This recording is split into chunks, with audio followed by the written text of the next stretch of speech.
So England somehow are into the semi-finals of the Euros, and it's the third time in 4 tournaments under Southgate we've done so. And well, sure, we haven't played well, but I don't really care.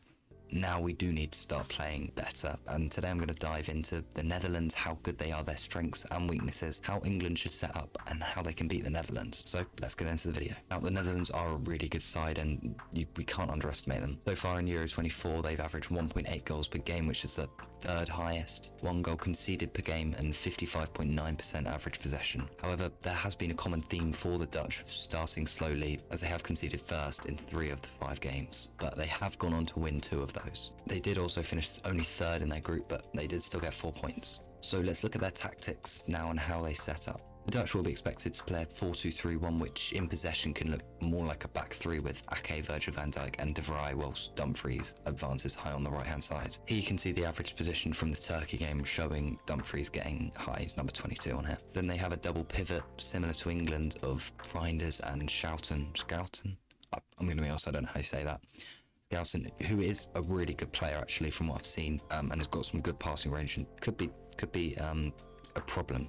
And that's who I'm expecting will play midfield, but there are a handful of midfielders which they could go for instead. Then in front of them it's Xavi Simons, Cody Gakpo and Bergwijn, who's played the last few matches, and I assume he'll continue his position. And I think the reason he works well in this team is because he cuts in more centrally, which allows Dumfries to overlap. Then of course up front is Memphis Depay. Now in terms of personnel on this team, it's an incredibly talented squad, but I think the key players we need to watch out for are Cody Gakpo and Xavi Simons. As for Gakpo, he will be incredibly dangerous, and a reason that Walker has to play over Trent is that defensive stability on that side will be crucial. Gakpo stays wide for most of the game and is good at cutting inside. It's already gotten 3 goals so far this tournament, and I think we could potentially see him more on the left for Liverpool next season, as he's shown how good he is. And Xavi Simons is an incredibly talented player that could be the difference in a game like this, and so far in Euro 24 he has 3 assists from just 0.32 expected. Ronald Koeman often opts not to start with the target man Wout Weghorst, instead favouring a setup with the 4 mobile attacking players, which I mentioned earlier.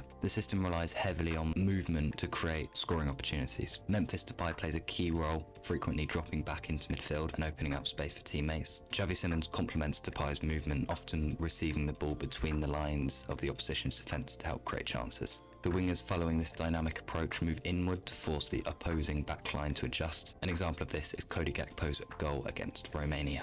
So before we look ahead to the Netherlands game, let's quickly look back at the quarterfinal against Switzerland. Overall, it was a much improved performance. Sure, still not at our best, definitely was better. It was 3-4-2-1 in possession with Phil Foden and Jude Bellingham behind Kane, who often switched sides, but both looking to dribble onto their stronger sides, Bellingham from the left and Foden from the right. Kieran Trippier and Bukayo Saka kept the width, and Saka was definitely the most dangerous player in attack, creating the most opportunities, and his 1v1 ability will be crucial on Wednesday. I think it probably will be the same lineup for England, other than Gay back in for Konsa. There's definitely a few debates in various positions, one being right back, which I touched on earlier. I love Trent, I think he's a great player, but this type of game definitely doesn't suit him against Cody Gakpo. And whilst Walker definitely hasn't been the best on the ball, he's solid defensively. Then on the other side, Kieran Trippier. Now of course Luke Shaw is the better player, and we saw he is fit enough to play, but he can't play 90 minutes, let alone 120, so it's a question of whether you start him or you bring him on. As we know, Southgate is reactive, not proactive, and he likes to have a strong bench to pick from. I think honestly, if we're losing or struggling at half-time, to be able to bring on Shaw is a good option, but then again, Trippier has been pretty bad. And I mean, yeah, Gomez is an option, but I'm not sure it's one Southgate will give too much consideration to. Then the big debate, should Kane start? Now, it's obvious Kane hasn't had a good tournament so far. He's been playing too deep. The lack of runners ahead of him has led to us struggling to create chances, but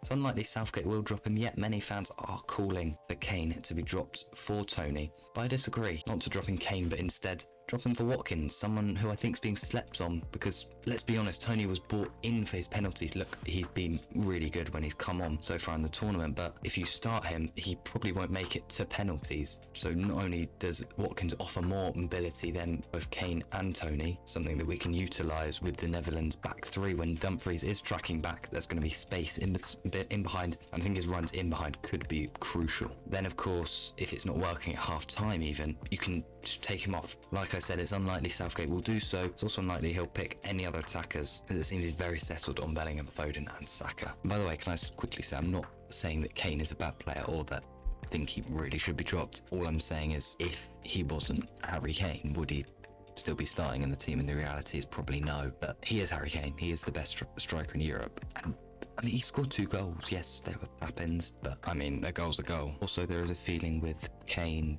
similar to Ronaldo at Portugal, that just because of who he is, you can't drop him. And look where Portugal are now, out of the competition. As I mentioned earlier, I think this system works better with Foden and Bellingham as 10s, and hopefully something we can use. There is also the option of building the system around Kane to get the most out of him, the overlapping fullbacks and putting as many crosses into the box as possible, but I personally don't really like this approach. Kane just hasn't looked himself. Doing what Southgate would do aside, I think I'd play this. So similar to what we saw at the weekend against Switzerland, with Gay, Stones and Walker making up the back 3. Then Saka, I wouldn't even call it a wing back because it's not a wing back role, but he can also get back. Walker should have that whole side covered, whereas Shaw will then be more defensively minded. And you could even put Eze or Gordon on for Shaw. For sure, for fuck's sake, for sure. If you're trailing in a game, you need to be more attacking. And then Rice and Mainu making that double pivot. Mainu's runs forward are so good. He's been so good since he's come into this team. As I mentioned, Bellingham and Foden both in behind the striker, who, as I said, I would start with Watkins. It's unlikely I would keep him past the 50-minute mark. So yeah, I know it's going to be controversial. I don't think a lot of people would agree with me on starting Watkins, but that is my preview for the semi-final in Dortmund. As for predictions, it's really tough. I probably should have thought about this before. I think both teams will score. I mean, I'm in English, so I'm going to say that England will nick it 2-1. The next time it probably will go to penalties. It's got a feeling it might go to penalties. Anyway, I really hope we can do it. But we'll have to see. As for the other semi-final, I think Spain will just win that 2-1 as well.